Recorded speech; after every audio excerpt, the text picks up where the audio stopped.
2 ಕೋಟಿ ರೂಪಾಯಿ ವೆಚ್ಚದಲ್ಲಿ ರಸ್ತೆ ಡಾಮರೀಕರಣ ಹಾಗೂ ಕಿನಿಗೋಳಿಪೇಟೆಯಲ್ಲಿ ಡಿವೈಡರ್ ಅಳವಡಿಸಲಾಗುವುದು. ಅಲ್ಲದೆ ದೊಡ್ಡ ಪಟ್ಟಣದ ಮಾದರಿಯಲ್ಲಿ ದಾರಿದೀಪ ಅಳವಡಿಸಿ ಸುಂದರ ಕಿನಿಗೋಳಿ ಮಾಡಲಾಗುವುದೆಂದು ಶಾಸಕ ಅಭಯಚಂದ್ರ ಜೈನ್ ಹೇಳಿದರು.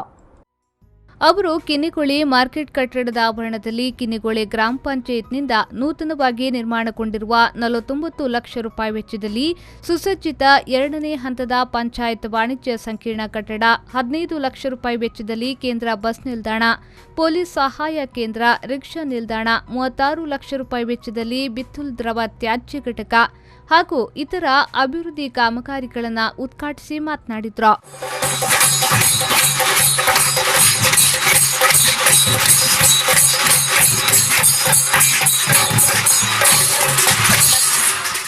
ಈ ರಸ್ತೆಗೆ ಪುನಃ 2 ಕೋಟಿ ರೂಪಾಯಿ ಅನುದಾನವನ್ನು ಹೊಸ ಬಜೆಟ್ನಲ್ಲಿ ಸಾಗಿಸುವಂತ ಕೆಲಸ ಮಾಡ್ತೇವೆ.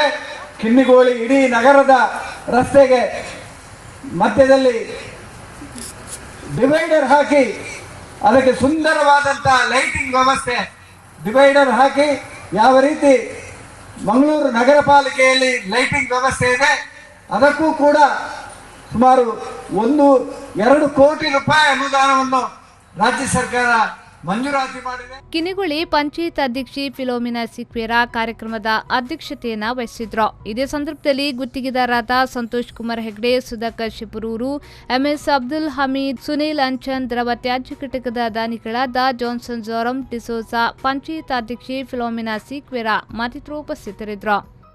ನಿಶಾಂತ್ ವಿ4 ನ್ಯೂಸ್ 24/7 ಮುಲ್ಕೆ.